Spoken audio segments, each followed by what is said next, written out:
سمندری طوفان کیارہی کی بات کریں، شمال مغرب کی جانب سے 12 سے 15 کلومیٹر فی گھنٹہ کی رفتار سے کراچی کی جانب یہ بڑھ رہا ہے۔ سمندری لہریں 9 فیٹ سے زائد بلند ہونا شروع ہو گئی ہیں۔ اسی پر بات کریں گے، ہمارے ساتھ موجود ہیں صبا نور۔ جی صبا، بتائیے گا کیا صورتحال ہے، محکمہ موسمیات کا کیا کہنا ہے، کیا اقدامات کیے جا رہے ہیں؟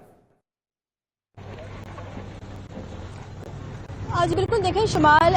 بحر عرب میں موجود سپر سائیکلون جو ہے وہ ابھی 10 سے 15 کلومیٹر فی گھنٹہ کی رفتار سے شمال مغرب کی جانب بڑھ رہا ہے، اور یہ طوفان جس سے کراچی سمیت پاکستان کی ساحلی پٹی پر جو ہے وہ اثر انداز ہوا ہے، اس وقت جو ہے وہ 250 کلومیٹر فی گھنٹہ کی رفتار سے اس کے گرد جو ہے وہ ہوائیں چل رہی ہیں، جبکہ محکمہ موسمیات نے آج کہا تھا کہ صبح 11 بجے کے قریب سمندر ایک بار پھر بھپرے گا، اور ہم نے دیکھا کہ اس وقت میں 2 دریا پر موجود ہوں اور یہاں پر جو ہے وہ سمندر کی لہریں کافی بلند ہو چکی ہیں، 10 فٹ تک بلندی ہے ان لہروں کی، اور ان مناظر کو دیکھنے کے لیے شہری بھی یہاں آ رہے ہیں اور ان مناظر کو دیکھ رہے ہیں، جبکہ محکمہ موسمیات کی جانب سے جو ہے وہ الرٹ جاری کیا گیا تھا کہ شہری جو ہے وہ سمندر سے دور رہے، اور یہ پانی جو ہے وہ جو ساحل کے قریب آبادیاں ہیں، جو بستیاں ہیں، وہاں بھی داخل ہو چکا ہے، جبکہ ساتھ ساتھ محکمہ موسمیات نے آج رات بھی سمندر کے بھپکنے کی جو ہے وہ پیش گوئی کی ہے، اور کہا ہے کہ تمام جو شہری ہیں، جو بستیاں ہیں جو سمندر کے قریب آباد ہیں، انہیں جو ہے وہ خاصی احتیاط کی ضرورت ہے۔ اس احتیاط کے طور پر جو ہے وہ جو انتظامیہ ہے انہیں چاہیے